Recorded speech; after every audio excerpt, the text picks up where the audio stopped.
Hello and welcome to the Ice Guys. This is the show that takes you into the world of the National Hockey League. Every game, every day, from a betting perspective. With pro sports handicappers, Ian Cameron, Alex P. Smith, and various guests from the world of hockey and sports betting. And now, here's your host, Ian Cameron.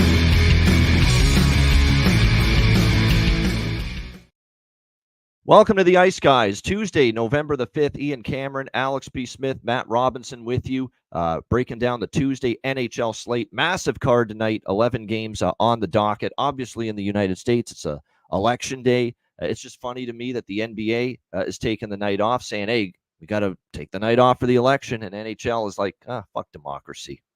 Let's keep going, boys. We got a full slate tonight. No nights off for us. Who that gives a shit about who's going to be sitting in the Oval Office? We've got 11 games here tonight in the NHL. All systems go for a full NHL slate, despite it being election night. Last night we had just the two games. Lots of fights, by the way. I like to see the animosity in that Kings-Predators game. It was pretty cool. What I didn't like to see was the Kings winning. I did take a little piece of Nashville. It was not a great night at all. I mean, other than a small bet New Jersey money line, I don't think I hit anything other pretty much side total or player prop. Disappointing night, but credit to the Kings. Very nice road win last night in that one, getting the job done against the Nashville Predators. System malfunction. Unfortunately, last night with the system play, which was Devils-Oilers first period, full game over. Devils off a shutout. Neither one hits. Kind of some leveling off, some regression with the system, but it's still a very, very strong 15-6 first period overs. 13 and 5 now, full game overs, excluding pushes. It's still been great. We've had a couple of setbacks here with the last couple of days, including Vancouver, San Jose on Saturday night, which was a system play. But hey, you're going to have that. It's not going to continue to be churning along at 90%. You got to stick with it. It's still way up as far as plus units and profit on the season. So, but credit to the Devils. Great bounce back for them. They got shut out by Calgary. They turn around and they shut out the Edmonton Oilers last night by a score of 3-0 in that game. So it's absolutely great to see the Devils bounce back there. Edmonton, hey, maybe they do need that McDavid guy after all. People getting a little, of course, I was saying it jokingly that no McDavid, no problem. But obviously last night, their first loss without Connor McDavid since he's been out due to injury. But credit to Jake Allen, too. Very solid in net for the New Jersey Devils. Played a really strong road game, 3-0. Devils get the win. Alex, any brief thoughts on what we saw last night?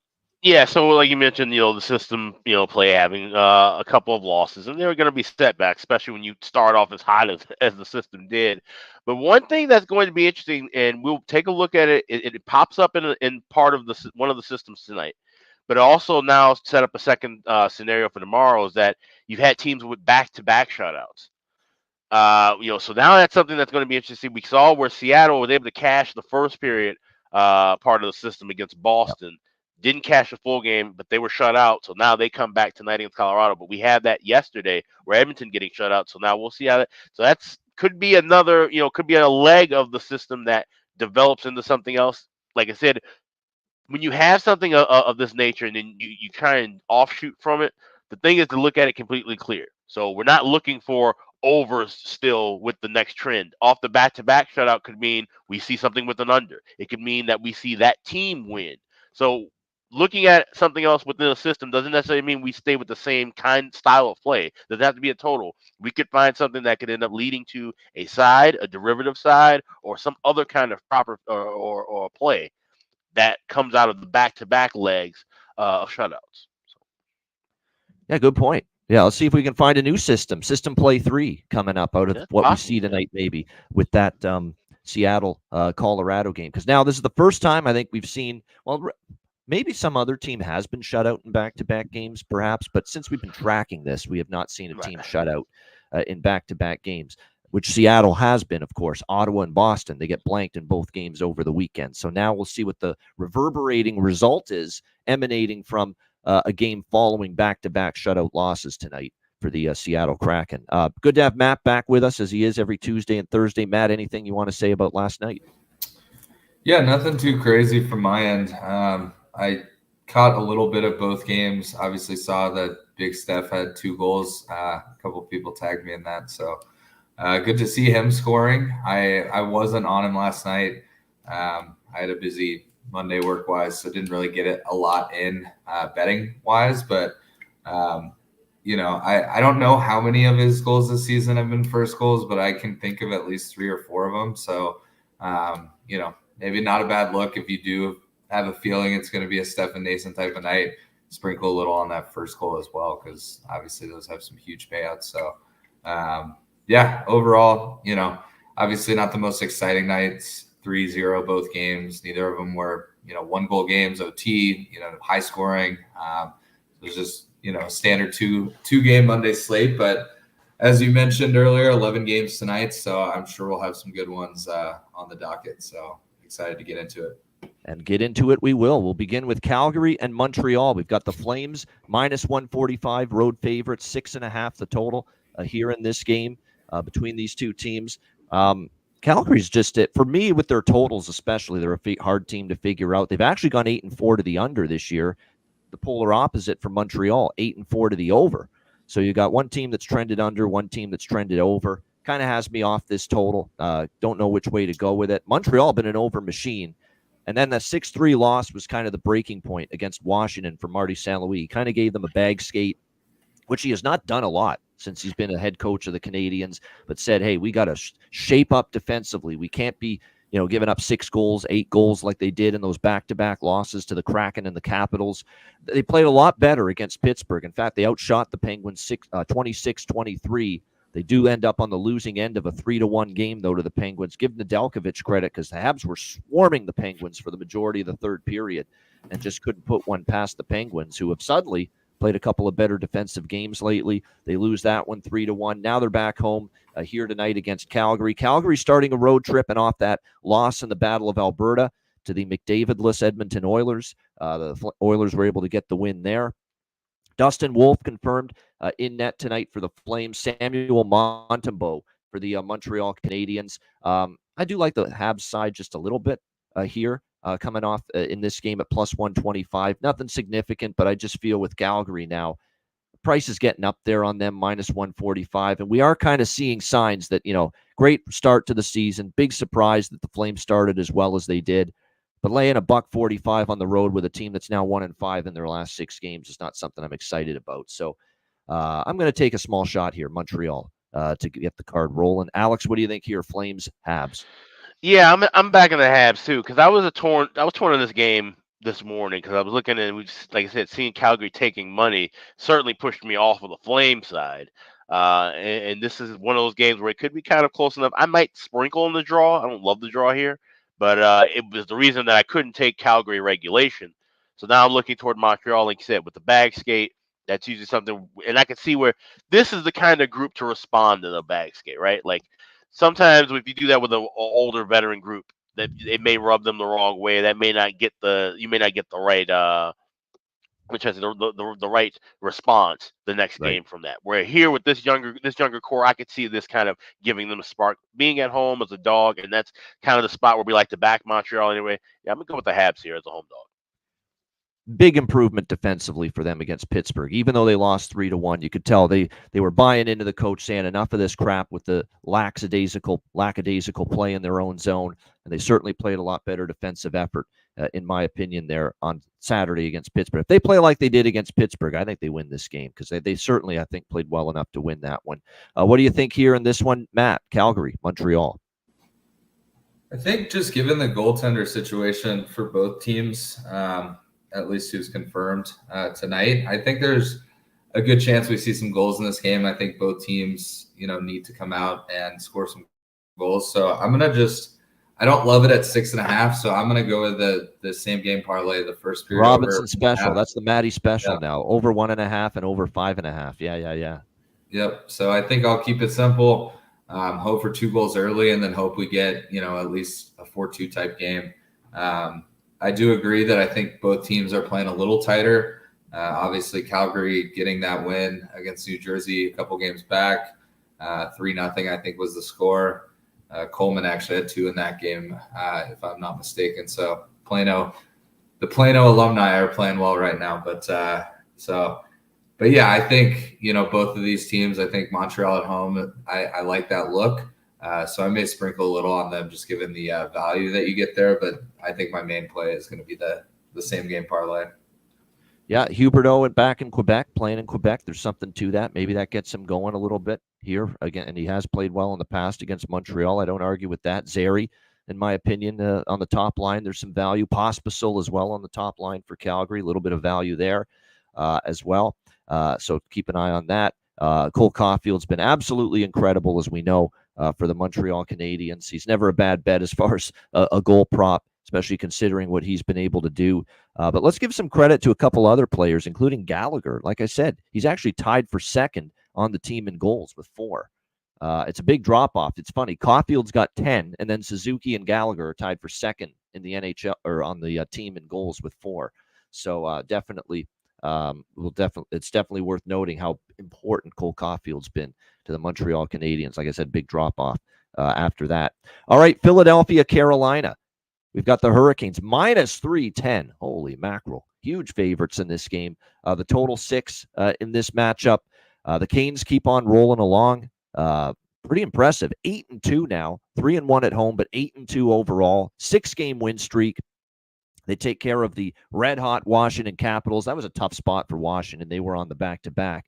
But Carolina gets the 4-2 win in that game. Kochetkov in net. This is Kochetkov's net now for the foreseeable future because Freddie Anderson, shocker, out again due to an injury for this Carolina team. Just can't believe that's possible. But, nevertheless, Carolina's just rolling along nicely, playing well. See if that continues here tonight against the Flyers, who just continue to be up and down like a roller coaster. They have that bad losing streak, snap it against Minnesota, lose to Montreal, bounce back and win a couple in a row against Boston and St. Louis. And then they end up dropping a 3-0 shutout loss to the Boston Bruins in their last game on Saturday afternoon.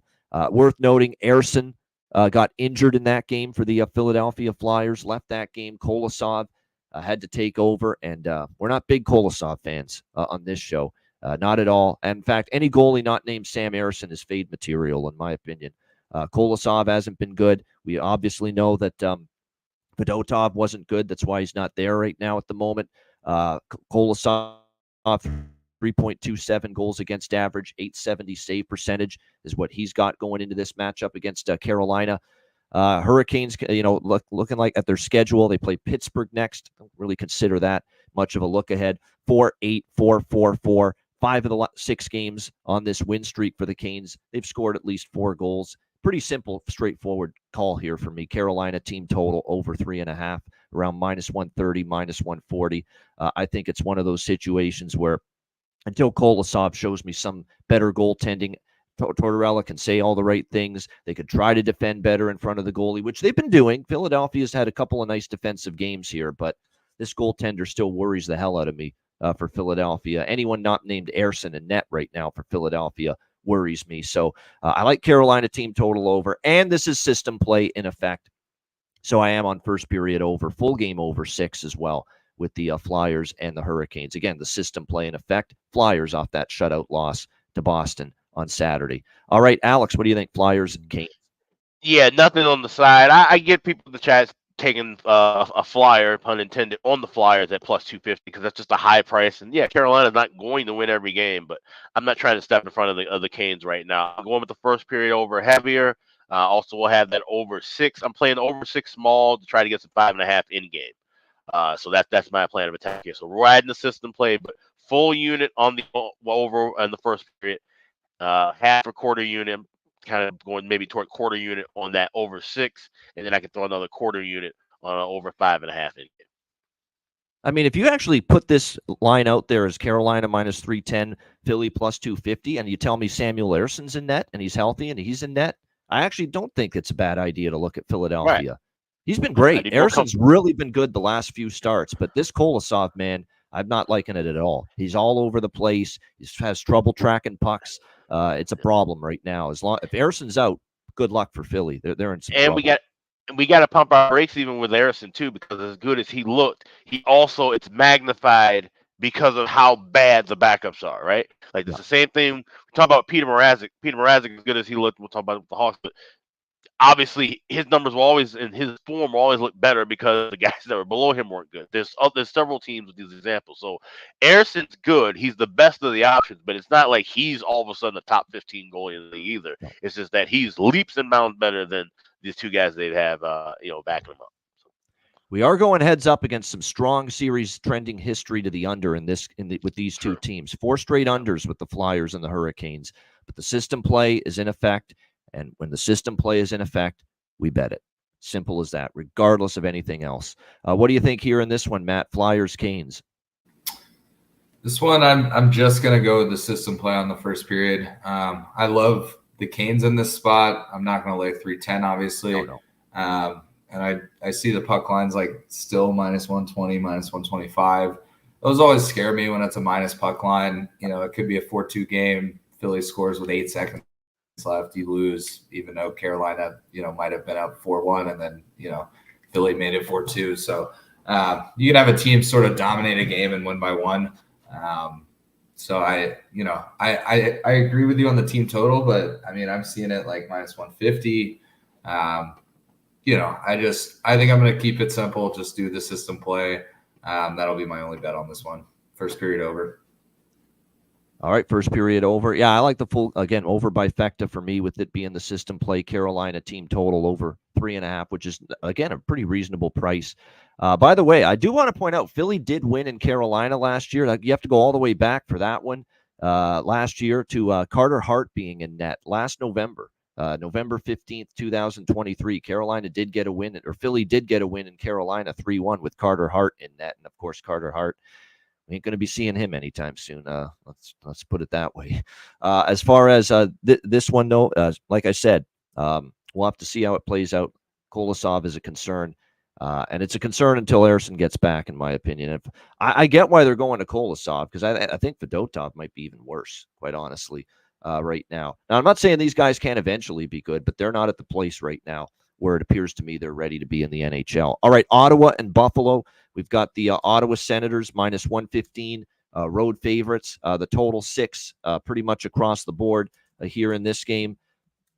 Ottawa playing better, but here's the thing. I initially thought I got to be on Ottawa here. Buffalo's lost a couple in a row. They're starting to skid. Again, I like what the Senators have done. They should have beat the Rangers. They outplayed the Rangers. They shut out Seattle on the weekend. I'm liking what I'm seeing from the Sens. I'm probably going to be on the Senators, right? But I don't like their road record. They just have the one road win this year, the Ottawa Senators, and that does concern me here about taking the Sens in this game.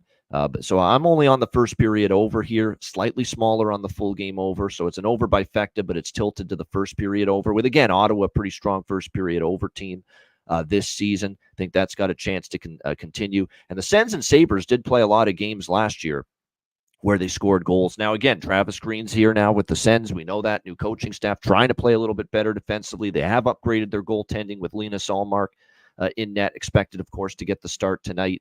But I did bet the not the full game, the over by Fecta here. A little more on the first period over than the full game over. I lean Ottawa. I do. I think they're the better team right now, but I don't like that road record enough to lay a price with them here in this spot. And the Sabres are off a couple of losses, hungry, chomping at the bit.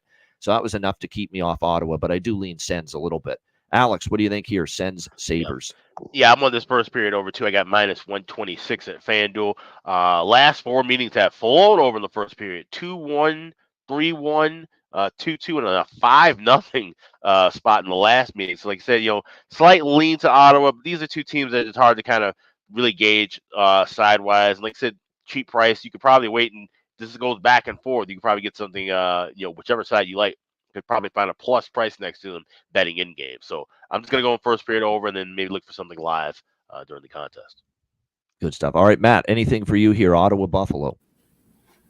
This will be another same game parlay because I love the first period over. I feel like I've had some good luck with both these teams on the first period over.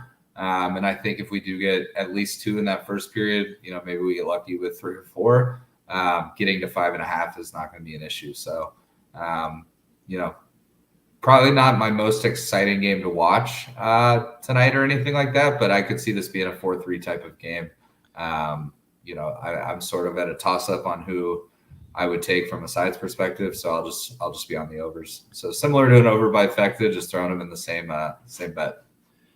Yeah, nothing wrong with that at all. But like I said, I definitely like the form of Ottawa better. I just don't like the way things have gone for them on the road. Now, some of those road games were tough opponents. I totally get that. But like I said, when you only have one road win and now you're a road favorite, it's not exactly. That's exactly why I'm staying off the Sens, even though I'm leaning in that direction. Tim Stützle, Ridley Gregg, on the top line. I think those two players might be worth a look for the Ottawa Senators.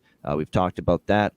They have put that young kid, Adam Gaudette, it goes without saying. You just have to bet Adam Gaudette right now as far as goal props. It's been remarkable what he's been doing, and he's only playing on the bottom six, and he's still been able to make an impact. They've got this. They called up from Belleville, and there's some real potential. This guy's going to be a good player in this league. 21 years old, Zach Ostapchuk, here for the Ottawa Senators, and they really like him. He's played 3 games now since his call-up. Only the 1 point, but keep an eye on him. He's going to maybe strike and hit the score sheet at some point. He's got really, really good skills with the puck.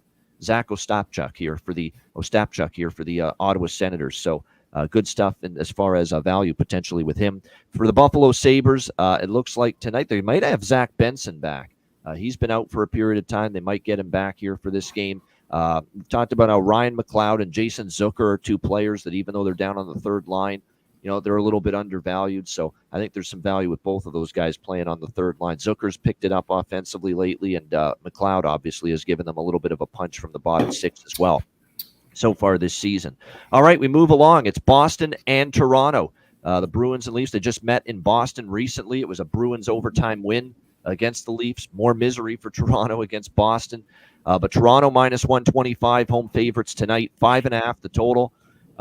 We almost had Jim Montgomery getting his pink slip about a couple of games ago, and now all of a sudden his team has shut out the opponent in back-to-back games. Wins over the weekend versus Philly and Seattle, and back-to-back shutouts for the Bruins. So solid stuff. Signs that maybe they're getting their game back a little bit. Lost in the I guess the good vibes and the joy and the positivity of Boston notching that second consecutive shutout on the weekend against Seattle on Sunday was David Pastrnak, stapled to the bench for the entire third period by Jim Montgomery. Didn't see a shift. Not happy with his play away from the puck.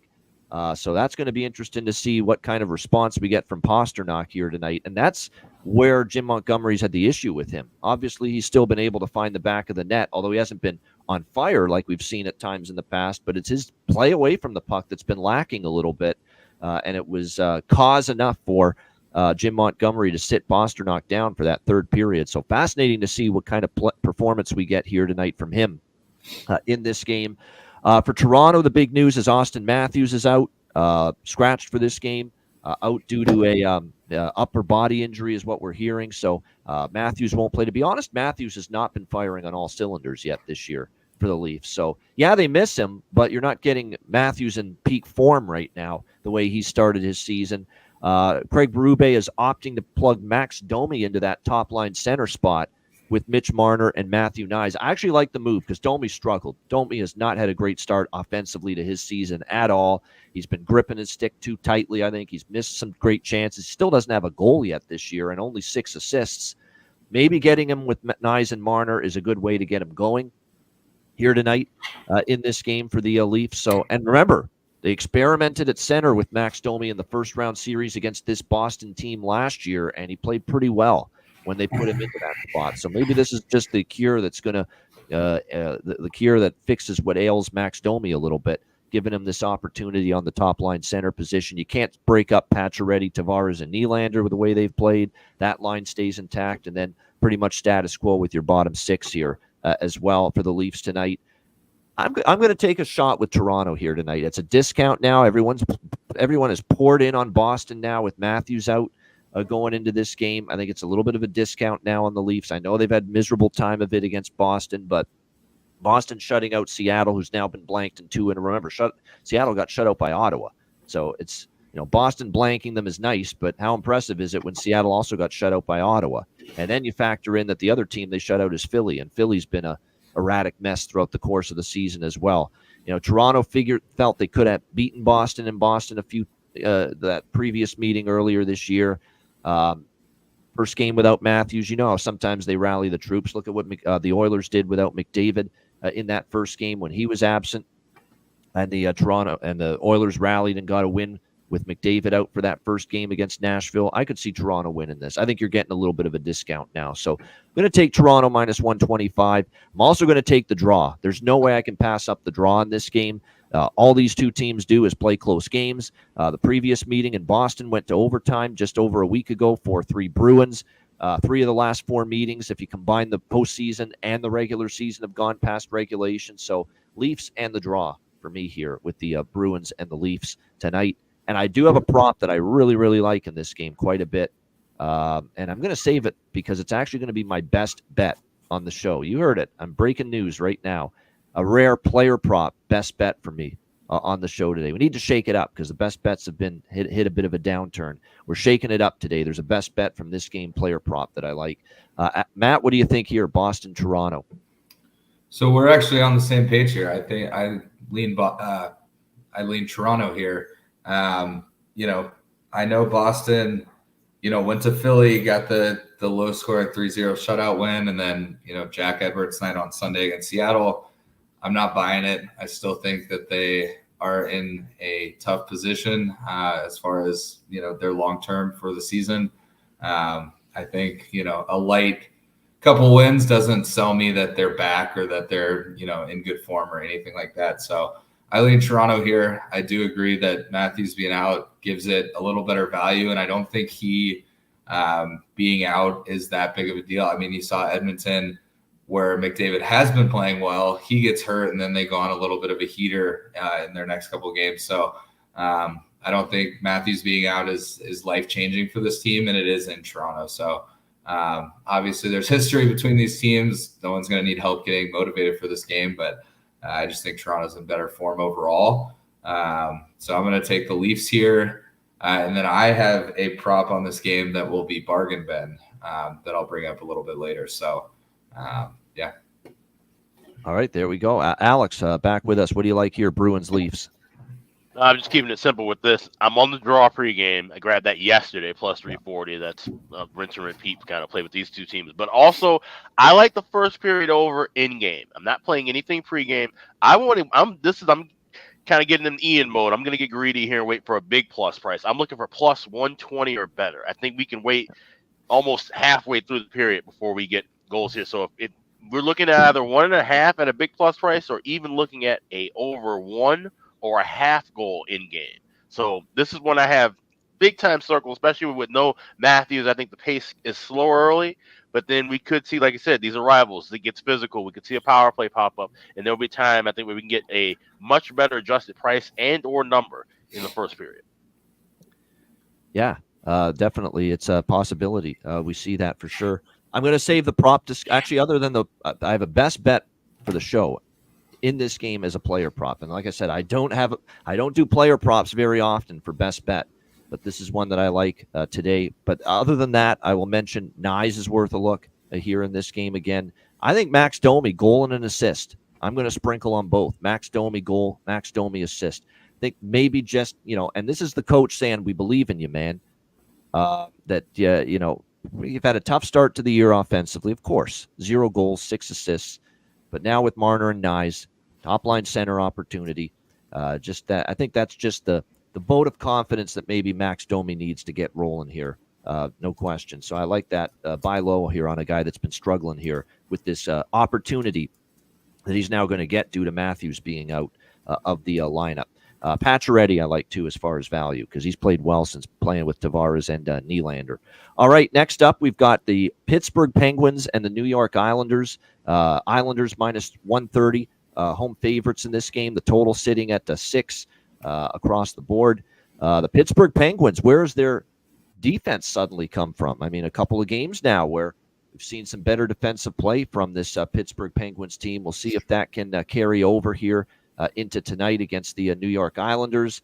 The Islanders, meanwhile, they've been all over the map this year. 4-8 is the perfect record for the New York Islanders. They're only 1-4 here at UBS Arena, so this place has not been very friendly here to the New York Islanders. They're off the 5-2 loss to the Rangers.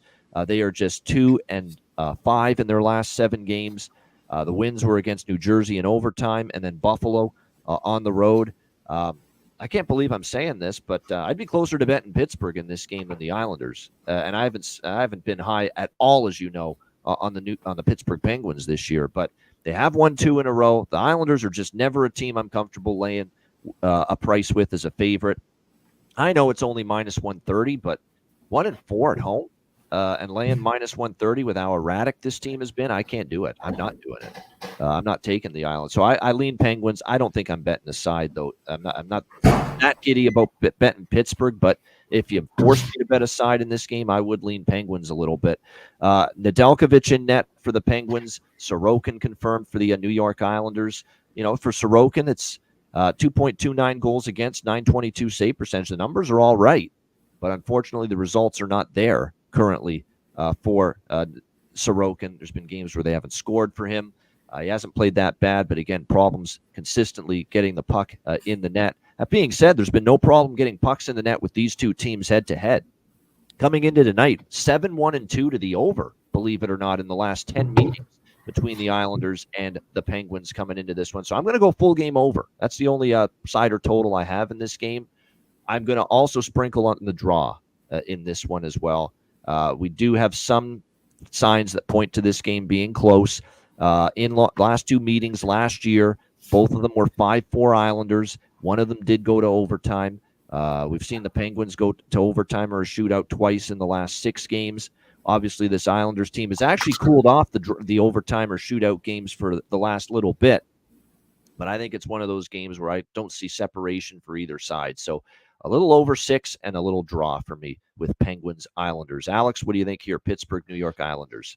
Yeah, I'm on the over by factor here with a sprinkle in the draw. It's not one of my favorite draws. I mean, even with the Islanders, this has still been a series that for years going way back was always really close and really tight, but we've seen some kind of outlier kind of final scores that kind of scare me off of this to the point where playing it like a full half unit or full unit kind of look. So it'll be a small spot on the small sprinkle rather on the draw, but the spots that I like more will be the first period over. I grabbed that -125. We've seen a lot of high scoring early in games and then kind of taper off. But I do like that over 6. So shop around because I'm seeing some books go to 6.5. You can still get over 6 -$1.15 at BetMGM and Caesars. All right, what do you like here, Matt? Pittsburgh, New York Islanders. This one's tough because, I feel like the Islanders for a stretch there were not a team I would take the over on. And Pittsburgh was a team that I was taking overs on. I think I was going to consider passing on this one, but I think after you broke down series history, I think you said 7-2-1 to the over.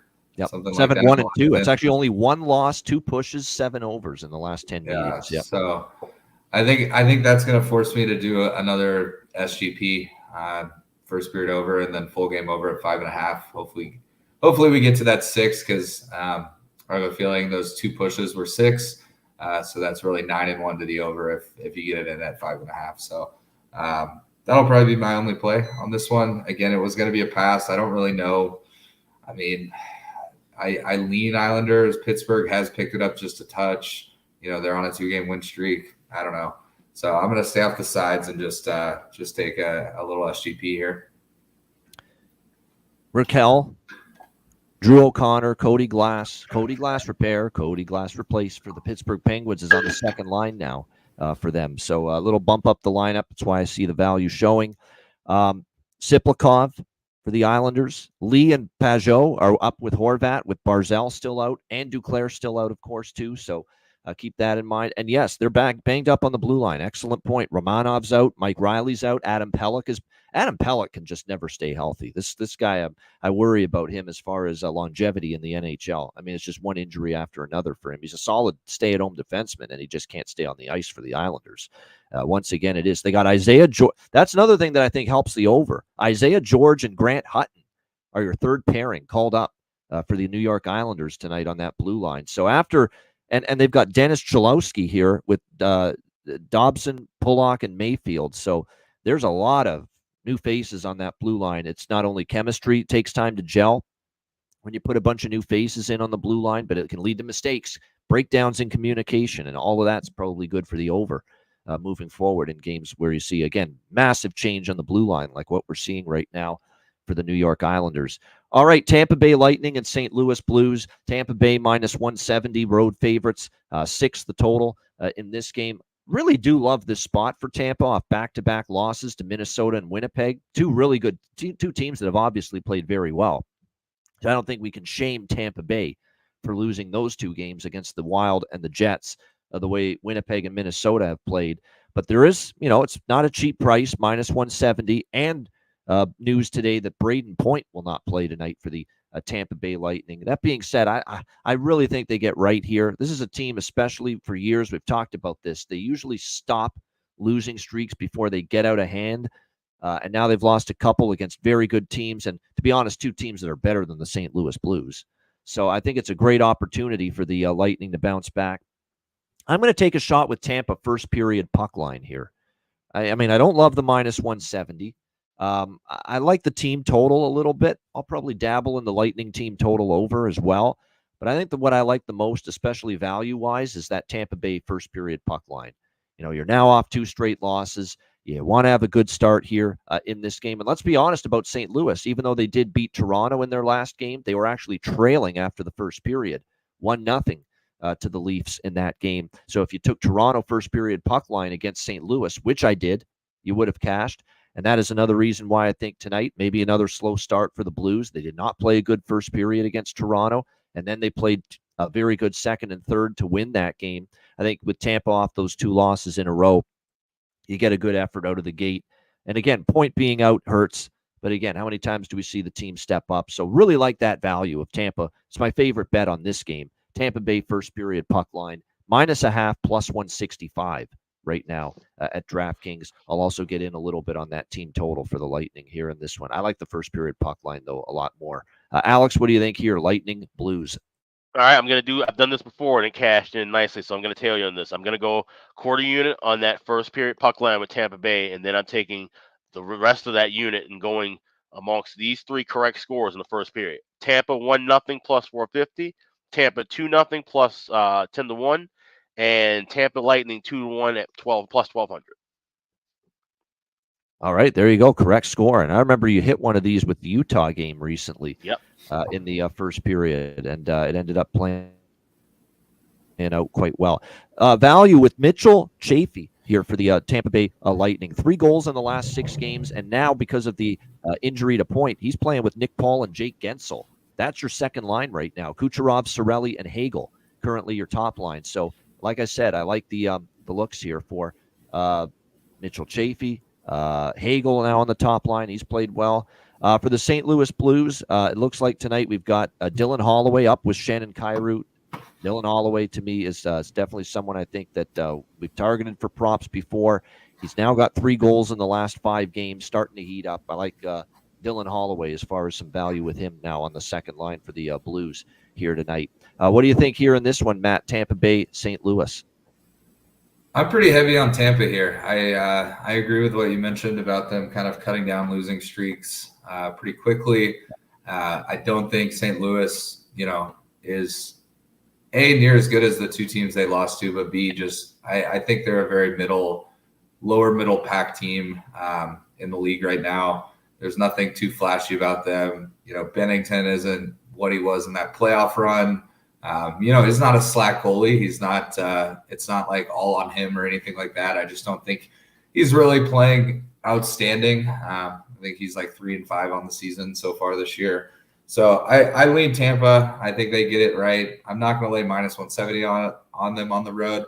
I really like Alex's play there. I know some people in the chat mentioned that as well. That first period, how he's breaking it down with the correct scores. I think that's a really cool way to look at it.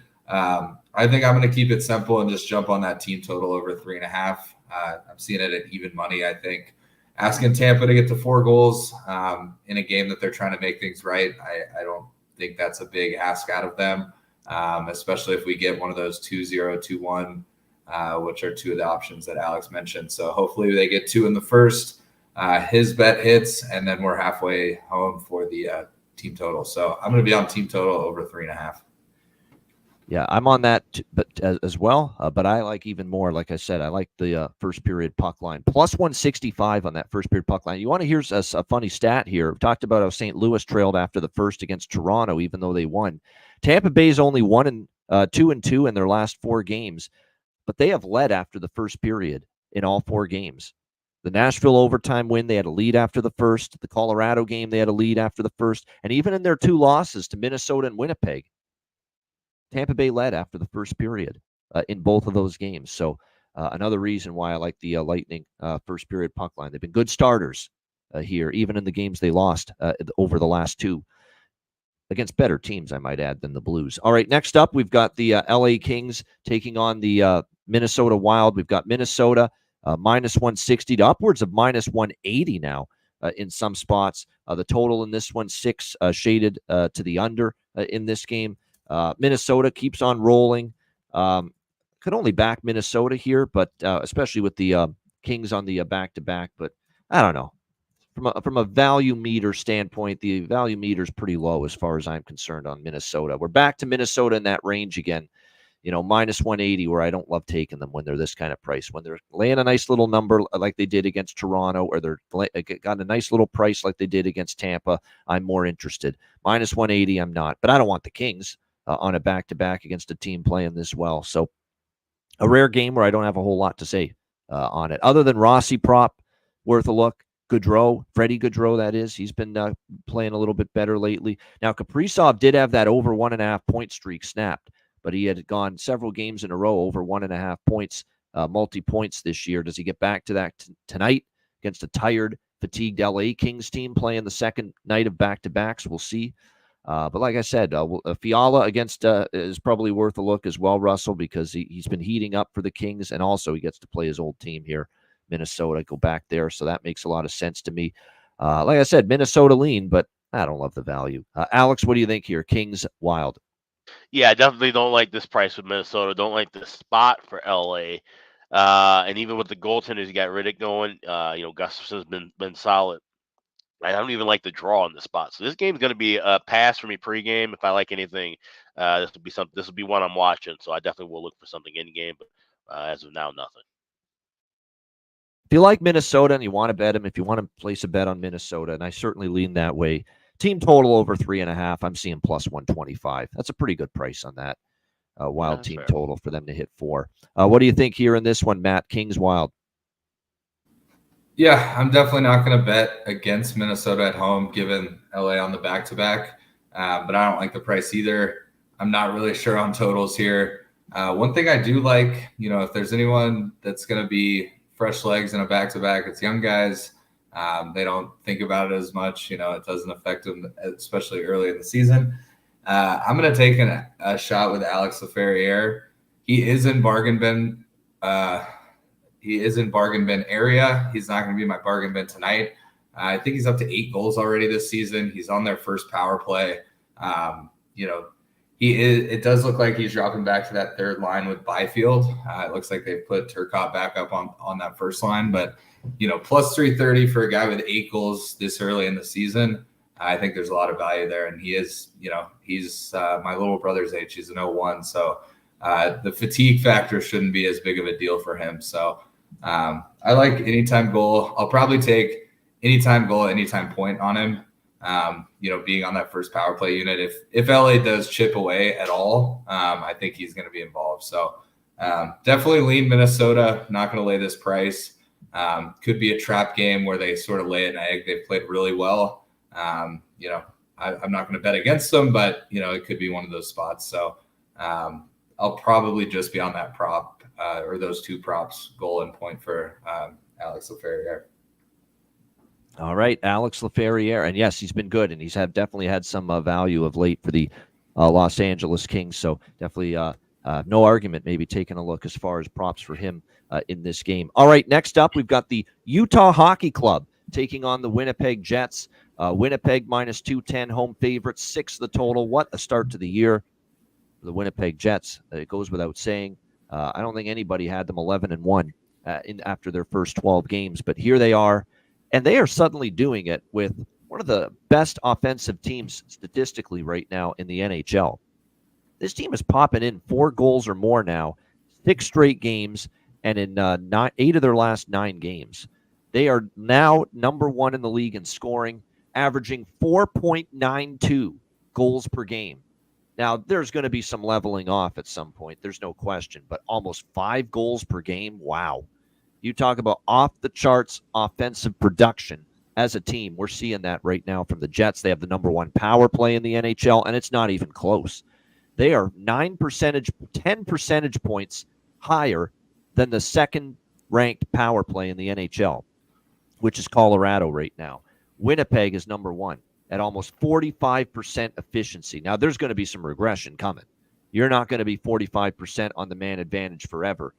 There's no question about that. But right now, they're scoring, and until it changes, you got to run with it. They are the high-flying, high-scoring Jets. They are soaring right now, not only with their goal production, and it's everybody. Ehlers has been on fire. Hard to not look at props for him. Velarde stepping up. Scheif, Connor's been great, obviously.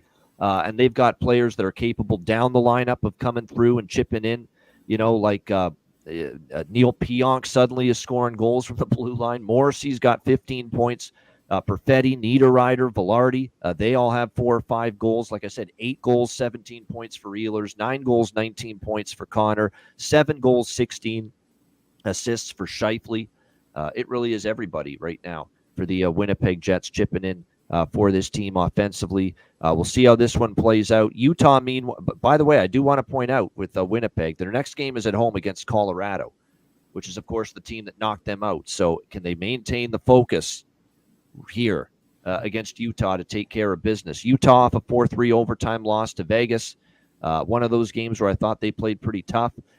Unbelievably, 5 of the last 10 games for Utah have gone past regulation.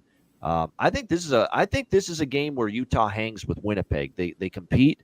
I don't know if I'm going to pull the trigger on plus 180, but I think it's one of those deals where with Winnipeg playing Colorado next, and Utah, I was impressed with their effort against Vegas on the road, a team that had been so good at home.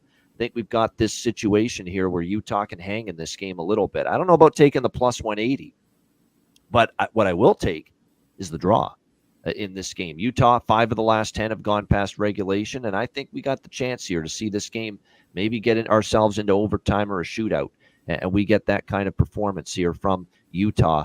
And remember, when Utah plays their best, and you haven't always seen it, but when you have, their offense can be pretty capable and pretty lethal. We'll see if that can be the case here tonight. So I lean Utah, but I like the draw even more.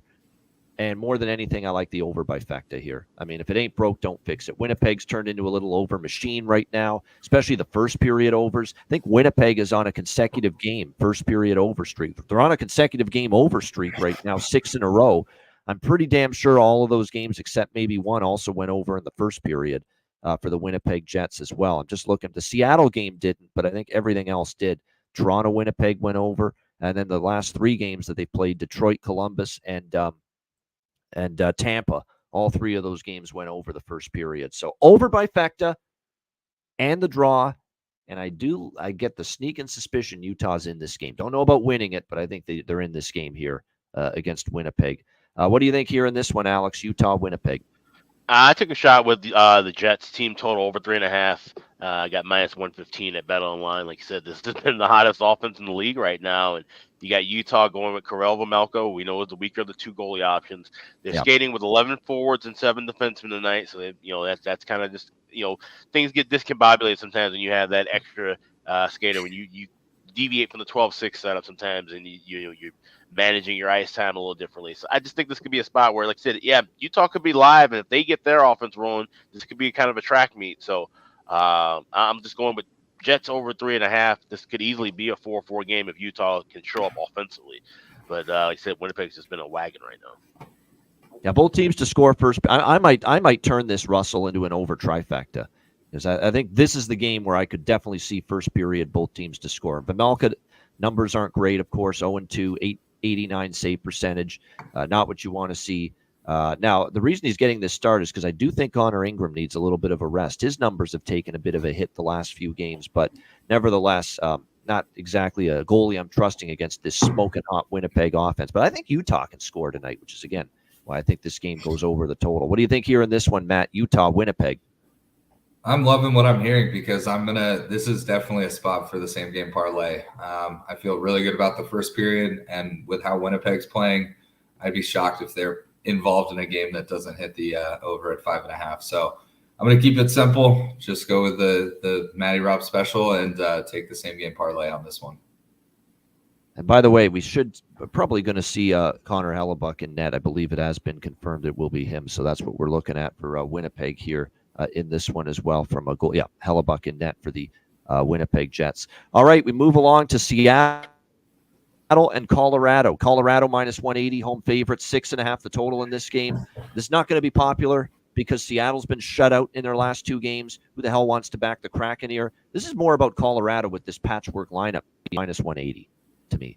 I mean, I know they've found ways to gut it out, and they're doing the best they can with all these injuries, obviously. But the fact remains, you're talking about a Colorado team that's still banged up. Wood, Colton, Drouin. Although Nichushkin is skating with the team, his return might be imminent. Going to give him his 584th chance to not screw up, I guess, this Colorado team. But one bit of good news for Colorado is Arturi Lehkonen will be back, and naturally he will take that spot with McKinnon and Rantanen. He has played with both of those guys on the top line many times in the past, so that will certainly help going into this game for the Colorado Avalanche, and he will help for sure, but still talking about a team that's still missing a lot of key parts up front. Justus Onanen in the net, we'll see how he fares. He's obviously been the best of what Colorado's got right now in net. Philip Grubauer against his old team, I think that kind of matters a little bit. You know, that even though he's had a up and down, bumpy ride of a season so far, he'll want to play well against his former team, the Colorado Avalanche. As good as Onanen's been, he's been better than certainly the other goalies on this team, whether it's Kaapo Kakkonen or certainly Georgiev. Onanen, the last 2 games, he's given up 7 goals all of a sudden. So let's keep that in mind. A little bit of a downfall for him the last 2 games, not playing nearly as well as he did, obviously, in the games before that. I just feel in this spot, Colorado's still too inconsistent and banged up, that combo. Seattle got to be absolutely seething about getting shut out in back-to-back games. And there's still some history with these 2 teams. I mean, Seattle and Colorado in the postseason a couple of years ago, they showed they could play with Colorado. And it's been one of those series as well where Colorado has had success in Seattle, but we've seen Seattle have some success in Colorado. You know, let's not forget a couple years ago in the playoffs, Seattle won a Game 7 in Colorado. Last year, the only meeting between these teams in Colorado was a 4-3 win for the Kraken, getting a similar type of price as they are getting right here tonight. So I'm taking a shot here. Give me the Kraken. Release the Kraken plus 160. Just a little overvalued still with all the injuries and overpriced, in my opinion. This is a system play as well with Seattle, again, off a shutout loss. So, of course, I am back on the first period over and full game over in this game as well. Alex, Seattle, Colorado. Yeah, so I kind of, hinted this, leading off the show, talking about how now we have a situation where Seattle back-to-back shutouts. Now we get to see how they respond. Now, of course, the first period over cashed in their last game with Boston, but the full game didn't. And I'm a little leery on the full game here because, like I said, Seattle obviously not getting their offense rolling, and we thought this was going to be this team that would be playing more consistently offensively. Talked about the pace increase with Bausma and Campbell coming in. That hasn't really taken hold and been consistent longer than a couple of games.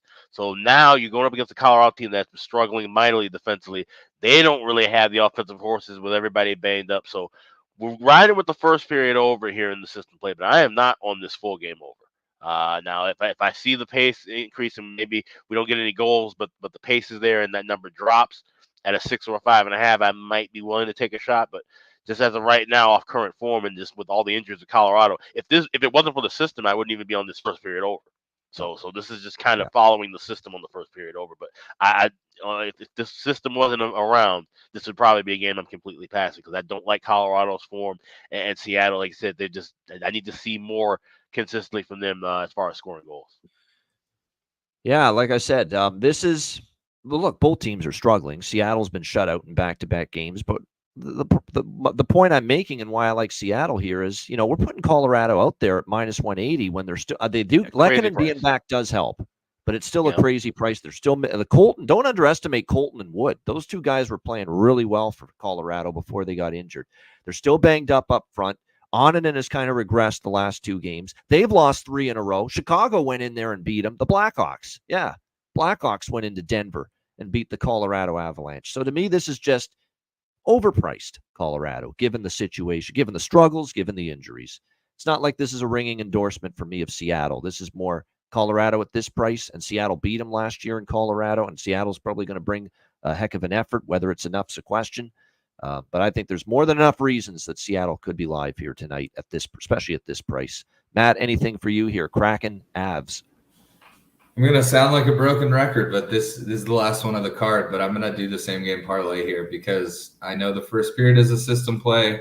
I do agree with Alex. 6.5 kind of scares me, but I feel like asking for them to get over 5.5, it's got a shot. I think, if Seattle takes a few penalties, obviously Colorado, their power play is still dangerous. I think it could be a 3-2 type of games. Maybe Seattle's up 3-2 and then we get an empty net. Obviously that would cause me to hit.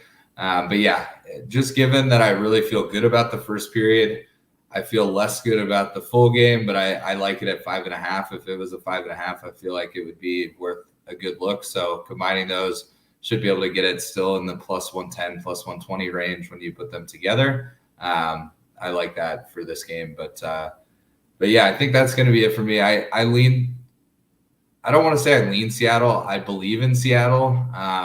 There is obviously some value there, but it's just hard for me to bet against Colorado at home. I know you mentioned Chicago went in and beat Colorado. They've been playing some decent hockey lately, so I don't want to discredit Chicago there. But I just think Colorado at home, let's say they get 2 power plays in the first 10 minutes and score on both of them. Sometimes they just run away with those types of games. So Seattle's just not scary enough for me to back them. I like this price, so I see value there, but I'll probably just be on the SGP for this one. All right, just the SGP here for Matt with Seattle and Colorado. As far as, like I say, tread lightly with Seattle props because they're off 2 shutouts. But if you're going to look towards someone, I like Burakovsky against his old team. I like that angle for him maybe to get going. Find the back of the net here. Beniers and Burakovsky. I like Tolvanen, I've mentioned as well for Seattle. For Colorado, look, I do like Lehkonen. I know it's his first game back. He may need some time to get up to game speed. But certainly with McKinnon and Rantanen, it's a natural fit. He's played with them a bunch of times. Kiviranta, there's probably value still with Middlestat and O'Connor on the second line as well for Colorado. So there's a prop I would look at. And here's one I would really look at too. He's on a 12-game point streak. He's had some issues defensively at times, but his offensive game is humming right now. 12-game point streak coming into tonight, and he's actually scored in back-to-back games for Colorado. Cale Makar from the blue line. He has really been picking it up at that end of the ice and shooting the puck more. Like I said, goals in back-to-back games for Cale Makar as well. I think his goal prop, is worth a look as well tonight. And one of my props I like quite a bit there. Getting a nice price with Cale Makar upwards of plus 350 coming off games where he has scored in back-to-back games for the Avs. All right, next up, we've got Vancouver and Anaheim. Vancouver Canucks currently minus 250, road favorites, 6 the total in this game. You know what? There's not a lot to say for me about this game other than I think Vancouver wins this game. They've been great on the road, and they were good on the road under Rick Tocchet last year as well. And here they are this year, 4-1. In 5 road games this year for the Canucks. They got back on track after the shutout loss to New Jersey with a 3-2 win against San Jose. That's exactly what I'm going to do. You know what I'm going to sprinkle on here? Give me correct score, 3-2 Vancouver in this game. I'm going to sprinkle on it. They won in last year in Vancouver. You know what? 2-1 could be a final score too, because they won in Anaheim 2-1 in March, and I believe Dostal was in net that night. Dostal's already been confirmed tonight. That's what I'm going to bet here in this game because there's nothing I like as far as money line or total or even the draw. I don't love it. Vancouver's owned this team. They've won 7 in a row against the Ducks. And I just feel it could be one of these deals where Dostal's playing well enough to keep this team hanging around in this hockey game, but Vancouver pulls out a 1-goal victory. So I'm going to do a couple small sprinkles, just some recreational action here. Vancouver, Anaheim, correct score. Vancouver 2-1, Vancouver 3-2 here in this game against the Anaheim Ducks in this one. They played well on the road. They've won 7 straight against Anaheim, and Anaheim is just not scoring right now, which is kind of surprising because of who they've got up front now. When you've got Carlson a second year, Gauthier still. The more I watch Gauthier, I wonder if I'm at the point now. Is he ready for the NHL? I'm not impressed. 4 assists, 4 points, 11 games, still hasn't scored yet for the Anaheim Ducks. So there's issues with them as far as offensively, and they're still giving up way too many shots, way too much rubber. And Dostal has been phenomenal. I shudder to think where the team would be without Dostal because he has been just magnificent. But they are forcing this poor guy every single night to face 45 shots, 41 shots, 34 shots. They actually did a better job finally against Chicago. Only gave up 29 shots in that game. But you've got to limit the amount of rubber he's seeing because you worry about wearing him out. As good as this kid is going to be, and I think he already is, you don't want to wear him down to this kind of degree. So there's nothing for me here other than I'm going to sprinkle on a couple correct score props, as mentioned. Canucks 2-1, Canucks 3-2. Alex, what do you think here? Canucks, Ducks. All right, well, I was passing this game, but now I'm curious because you're talking about these correct scores, which is something I do enjoy. You can get correct score, Vancouver 2-1, 17-1, 3-2 at 10-1. Those are available at FanDuel. Now, that's including overtime.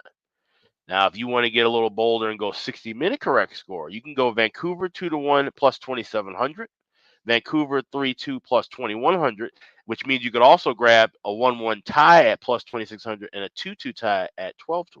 So if you want to diversify it a little bit, you can get a little creative with that. So it's not a bad look. 6 straight unders, by the way, for Vancouver versus Anaheim, just in case anyone's wondering. In the series, 6 straight have gone under with these two teams. What do you think here, Matt? Vancouver, Anaheim. I like those ideas. I just think this is going to be a pass game for me. Obviously, lean Vancouver, not near enough to lay minus 250 right now. Could the Ducks win? Sure. Obviously, good value there, but I'm definitely not backing them right now in current form. So it'll just be a straight pass. I lean under, but I don't really take unders. I'd really rather just not bet on the game, especially when there's an 11-game card. So this is just a straight pass for me. So I mentioned Vancouver's beaten Anaheim 7 straight times. 5 of the last 6 games, 5 of the last 6 wins for Vancouver against Anaheim has either been a 3-2 or a 2-1 Vancouver win. How about that? So that's another reason why I think, look, this has got a shot tonight, folks. Either a 2-1 Vancouver win or a 3-2 Vancouver win. Again, 5 of Vancouver's last 6 wins versus Anaheim have been either a 3-2 or a 2-1 Vancouver victory. So I think this does have a real shot that one of these can hit these correct scores. And again, 10-1, 17-1. Pretty good prices there. Again, just dabble in it. And if one of them does cash, it's obviously a nice little boost. There's no question. All right, we move along to the last game of the night. Believe it or not, there's some intrigue to this game. The Columbus Blue Jackets taking on the San Jose Sharks. We've got Columbus minus 130 road favorites. The total here, 6.5, shaded to the under in this game. Return of the Mac. It is return of the Mac. Macklin Celebrini is back tonight for the San Jose Sharks. And a welcome sight indeed. He gets hurt, obviously, after the first game against St. Louis. We saw what he did in the first period against the St. Louis Blues.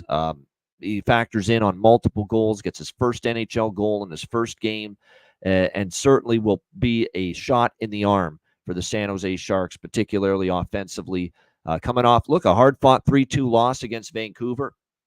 It was a pretty even hockey game. Respectable effort from the Sharks, but a loss that snapped their mini little 3-game win streak on Saturday. We'll see if they can bounce back here tonight against Columbus. They're certainly going to be excited to have Macklin Celebrini back in the fold and on the ice making his return from injury here for this game. Vitek Vanacek and Elvis Merzlikins already have been confirmed as the goaltenders here tonight in this game. But Macklin Celebrini looks like he's going to take his spot, centering Tyler Toffoli and Michael Granlund on the top line. Eklund, Wenberg, Zetterlund is going to be your second line. Goodrow, Smith, and Will Smith, who's actually started to percolate here the last couple of games, the other first-round pick in their lineup. He's on the third line still. Columbus getting absolutely crushed by the Washington Capitals 7-2 on Saturday. That was a brutal scheduling spot for this Columbus team. You get whipped by Winnipeg. You get whipped by Washington 7-2. We'll see how they fare here tonight, going all the way now to the West Coast and starting this road trip against the San Jose Sharks. Now, Columbus has owned this series. 5 of the last 6 meetings they have won versus the San Jose Sharks, including both meetings last year. 4-3 in San Jose, 4-2 at home against the Sharks. Now, the games in San Jose have been high scoring, and now you factor in Macklin Celebrini back. That certainly gives pop to the Sharks at the offensive end of the ice. Make no mistake about it. This is an over by Fecta for me. Over 1.5, over 6.5. You have to upgrade San Jose's offense with Macklin Celebrini back. There's no doubt. I know it's a 1-game sample size, but already you're seeing the skills he showed in that first game against the Blues. We've started to see the Jackets kind of have their defensive warts reappear again, and you never know what you're going to get from the Tarasov Merzlikins combination in net. They've given up 13 in their last 2 games. They've been an over machine. 5 of the last 6 have gone over the total. So over by Fecta. I lean San Jose a little bit, but let's see how it fits. And I don't love betting against Columbus off a blowout like that, 7-2 against Washington. I think they'll play hard tonight, and they've certainly got a chance to win. So I'm off the side. I lean Sharks, but I like the over by Fecta. That's what I'm going to get involved with here more than anything. Alex, final game. What do you think here? Blue Jackets, Sharks. Yeah, only thing I'm rolling with here is the draw. I grabbed plus 350. I think this could be kind of a close back and forth battle. Like I said, Celebrini being back in the lineup for the Sharks will obviously be huge. But like I said, guys like Will Smith and others have been picking it up. They were getting those wins. So this is a feisty kind of competitive San Jose team, but Columbus has played them tough. So definitely they can go back and forth and take a little longer than 60 minutes to find a winner. Going to be, and plus now you're not getting the San Jose's obviously won 3 of the last 4. I like the way it sets up for them tonight with Celebrini back, but plus 110 on this San Jose team, that's not the value I want. It's another reason why I'm passing on taking them. And again, Columbus just got steamrolled 2 games in a row against Winnipeg and against Washington, Winnipeg and Washington. So you got to think Columbus is going to play hard and look to atone for that here tonight. Not to mention they have won 5 of the last 6 versus San Jose. What do you think here in this one, Matt? Columbus, San Jose. Yeah, I think it'll be a fast start given that Celebrini's back. So I'm definitely going to jump on the first period over. I may wait for a live in-game over. And again, this isn't my bargain bet, but I think I'm going to jump on Celebrini first goal scorer. See if he comes back with a bang. I think I see it at like plus 1,200. I'm sure there's better prices out there, but nothing big, small units, breakfast burrito money, beer money, whatever you want to call it. But yeah, I mean, there's obviously a lot of hype of him coming back. It is in San Jose. Why not take a shot, see if he scores one in the first period. But yeah, overall, first period over is what I love the most in this game because I will think that'll give San Jose a jump. And I think Columbus is going to come out, and want to score and kind of quiet the crowd a little bit. Not that it's been too intense during the week there in San Jose to start the year, but I do think with Celebrini back in, that place will be rocking and rolling a bit. So Columbus will want to shut that down. So first period over on this one is my big play, but then I'm going to take a shot with Celebrini first period goal or first goal of the game. Sorry. Hey, he's played in 1 game, Macklin Celebrini for the Sharks, and he scored the first goal in it. So why not? Yeah. He's 1-0 in his career, scoring the first goal of an NHL game. Yeah, can't bet against the streak, so it's undefeated. So gotta let him prove us wrong first, and then I'll stop betting. But we'll see. Yeah. Why not? I mean, look, obviously small sample size. The smallest of sample sizes, he's only played 1 game, and of course he gets hurt after that St. Louis season opener, but he scores the first goal in that game. So why not?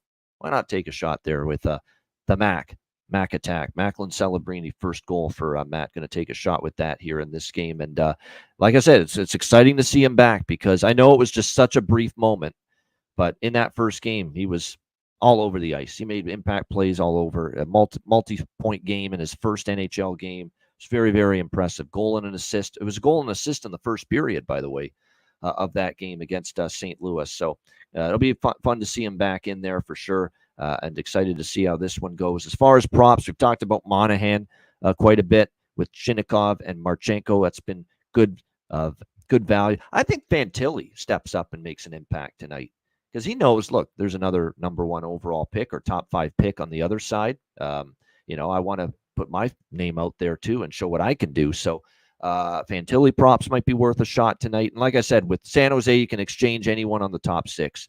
Those have been the guys doing, and maybe Smith on the third line, because Will Smith, he's been getting jiggy with it here the last few games, playing a little bit better for the San Jose Sharks. All right, great stuff. Shout out to everyone in the chat.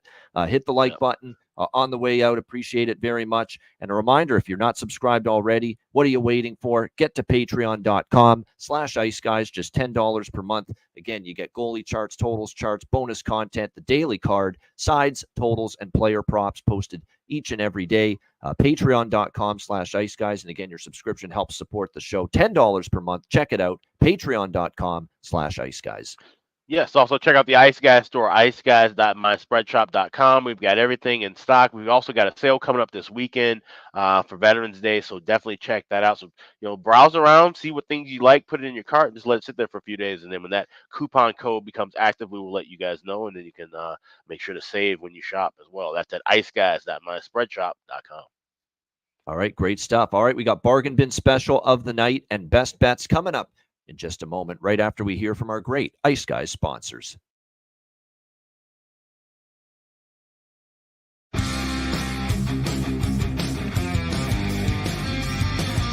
Support for the Ice Guys podcast is provided by Boston Hemp Incorporated, Manscaped, Power Play Sportsbook, Raise Your Game, Tailgater Sofa.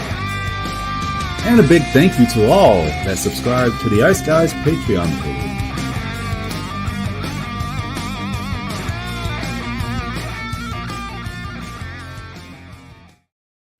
Everyone loves a perfect pair. Bacon and eggs. Thunder and lightning. Mario and Luigi. A hot dog with fries. Ian and Alex B. That's right. Everyone loves a perfect pair. So why not pair up your game nights with Boston Hemp? From exotic flower to concentrates and edible products. You'd be hard-pressed to find a better pairing than Boston Hemp and hockey. Check them out today at bostonhempinc.com. That's bostonhempinc.com. Boston Hemp Incorporated, the official smoke sponsor of the Ice Guys. Void where prohibited by law. Not available outside of the United States. Must be 21 or over to obtain products. Check your local regulations to see if Boston Hemp is available in your area. All right, shout out to all our great Ice Guys sponsors, including, of course, Boston Hemp Inc. 20% off using the promo code IceGuys at bostonhempinc.com. All right, we got Bargain Bin Special and Best Bets coming up in a moment, but we are going to talk just briefly about some election betting on this historic night, this big night. All jokes aside, I know on Twitter X I said it's a historic night in the United States, huge night, one of the nights we've all been waiting for. And I said, ha, ha, ha, college football action is back here tonight. Pulled everyone's leg with that. But no, in all seriousness, look, this has been a very polarizing election going on right now south of the border. All I will say from a betting standpoint is if you were savvy enough to read the market, you could have gotten plus money on Kamala and Donald Trump at one point. Very good plus prices, in fact, on both of them. This could have been we're living in an arbitrage paradise. That's what this would have been for you if you had been smart enough to read the market and get on the highest value point for either candidate, quite honestly, because there was a time, especially after the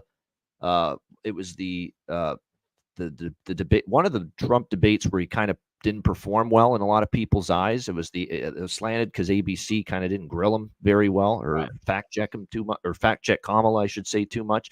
And then perception, and then Kamala got the push at that point. And you could have got probably a little bit of a plus price then with Donald.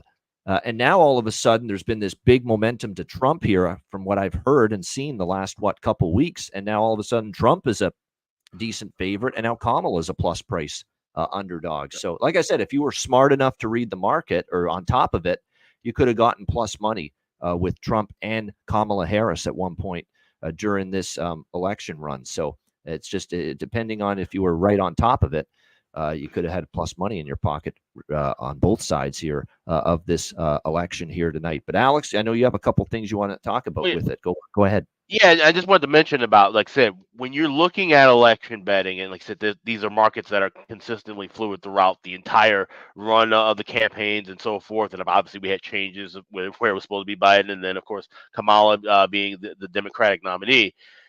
What you can do on election night is exactly the same thing. You'll be able to find swings where you can put plus money in your pocket for either candidate, because of the fact that the biggest market to take action on this, of course, none of the American books. There's no FanDuel or MGM. This is all offshore Europe. So Bet Online is your best option here in the States. They do a wonderful job. They have numbers of options. But you'll be able to get plus money on both sides throughout the night. And I know I've done this in 2016 and 2020 because of the fact that the European voters, they don't, or the European bettors, I should say, they don't understand how we count our votes. I don't know why they don't get this, but because we have not only the Electoral College, but because of when polls close, 7 p.m., between 7 p.m. to 10 p.m. in different areas. So you have numbers that come in staggered throughout the entire night. So you can follow any channel you watch, be it CNN, be it Fox News, be it MSNBC, and if you're watching those numbers moving one side or another as votes come in from certain states, then you can go and attack those numbers live, and you'll be able to find plus money. I guarantee you should be able to find plus money on both sides tonight at some point, because the swings, we're not talking about balancing on 115, 120. We're talking, you'll see something where right now, if you were to bet right now, it's Kamala plus 150, Trump minus 175. You could easily see it flip all the way to where all of a sudden now it's Trump plus 160 and Kamala minus 180. It does some extreme flips. So this is great sharpening for a live betting strategy. You don't see this in any sport. You'll only see this in an election going back and forth. So whatever side you're actually voting on, just from a financial standpoint, you should be able to get plus money with whomever you're backing throughout the evening. Public perception, and in this case, the television networks feeding you the election results live as they unfold, is going to allow you probably to get maybe plus money, as you said, on both sides. One more thing too, keep in mind, with the fact that there is voting, via mail, they have to count all these votes. We're not going to find out who wins the election tonight. We're not going to find out who wins the election tomorrow either. This probably will take a few days. It won't take as long as it did, hopefully, when it was 2020. People didn't get paid out until damn near Christmas time. If you had Joe Biden, your Joe Biden tickets that weren't cashed in anywhere in November or early December. It was very late in December, or some people even into the next year. So that being said, keep in mind too that if you are live betting this, the results not coming in tonight, so your money will be tied up a little bit as well too. So it's weird. There's live betting, but it's also kind of a futures hold for at least a couple of days until they give the official election results. So do keep that in mind as far as your bankroll is concerned. I mean, it's just crazy. I mean, the swings, and now I remember where the swing against Trump happened a couple months ago. It was that debate that he had where he's talking about eating the pets. And I don't care what the situation is, but they're eating the pets, they're eating the dogs. It's a bad look. And people are going to look at that and said, what? And then all of a sudden, right after that debate, they poured in the money on Kamala. And that's when she became the favorite. Donald Trump became a bit of an underdog. But now, as we're getting closer to election day, people are starting to see, well, Kamala can't answer a simple question in some of these, forums that she's in, and can't give you anything really of substance. And all of a sudden, people are saying that, and we're going to vote for her. And now all of a sudden, there's been some movement to Trump as we get closer to the election day. So it's, again, public perception. And it's funny how things come out with video clips and interview clips and all this stuff, and certainly debate moments. And suddenly, whoa, there's a push against one of these candidates for something said in a debate. Whoa, there's a push against another candidate for something that's happened just now publicly in a town hall situation or something along those lines. It's just amazing how a certain moment in time or an event involving one of these candidates just pushes public perception in one particular direction. And that's It where is. you can profit, believe it or not, from betting this. And that's the thing too, because but that public perception you're talking about is mostly generated, and obviously, if it's regurgitated through any news item, it's American perception. So that's what makes the betting part so fascinating, because this is not just all American money. This is European money, and the majority of the large bets you'll see from any offshore book that are coming in on any side within the presidential election, it is not American money. It is most often European money. So the money swings of the line, the betting, to get back to more of a betting talk, is European influence, where the public perception and just general information way of betting is influenced from here in America. So it makes it it's fascinating stuff when we're talking about just numbers and odds. Yeah, exactly. So like I said, it's a fascinating night. I see our chat already getting fired up. I knew it would. The moment Alex said he wanted to talk a little bit about the process of betting the election. From a betting perspective. Now we can all shut the fuck up in the chat and we get back to hockey, because we're doing best bets and bargain. So let's calm it down in the chat. Yeah, that's basically the end of the political discussion on this show for maybe the rest of our life. For 4 years. All right, bargain bin special of the night. Let's get to it for this Tuesday. Alex, what do you like in the bargain bin? We're gonna, on an American election night, we're going to go Canadian with the bargain bin pick. We're going with Kirby Dach, moving up to the top line for the Montreal Canadiens. We're going up against the Calgary Flames. Like I said, we like the Habs as a home dog. I do think that's a great play, but I think Dach, he needs to get things rolling. I think this could be one of those games. All right, moving up to the top line. I know he's supposed to be the great face-off guy and that, kind of playmaker, but I think he needs to just, get one yourself. Help your team out. Get a puck in the back of the net there. Plus 370 at FanDuel. I like Kirby Dach to get an anytime goal here as my bargain bin special on this Tuesday night. All right, there we go. Kirby Dach, Montreal Canadiens for Alex B. Smith with his bargain bin special of the night. Matt, what do you like here in the bargain bin tonight? Yeah, so we're going to that Toronto-Boston game. You sort of mentioned him. I actually had him written down before you said anything. He is on that top line. He's struggled this year. He's yet to score. Give me Max Domi anytime goal tonight. I think he chips in. He's more than due, and he's getting that opportunity with that top line.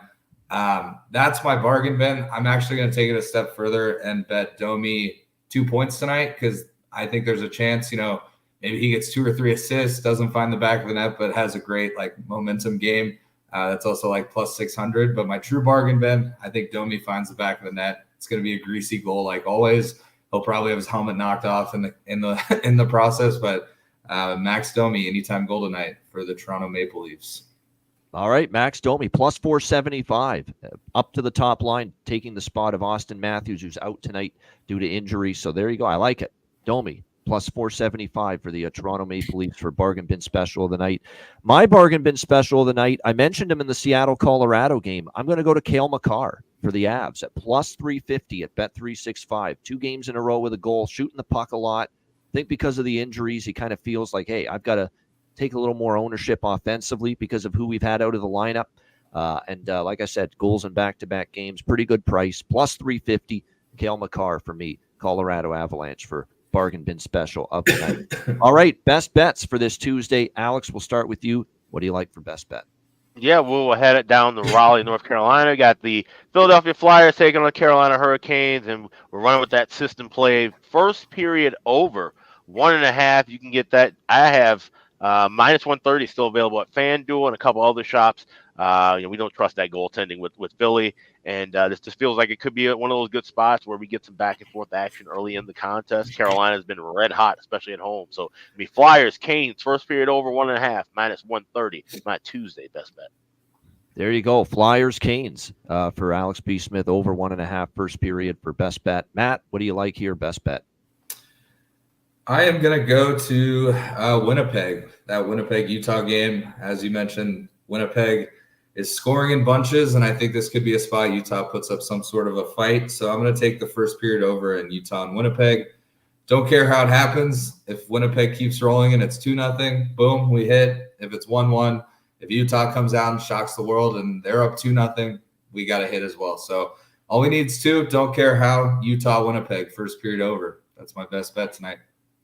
There you go. Utah, I like it. It will be on my card as well. Utah, Winnipeg, first period over with the Hockey Club and the Jets.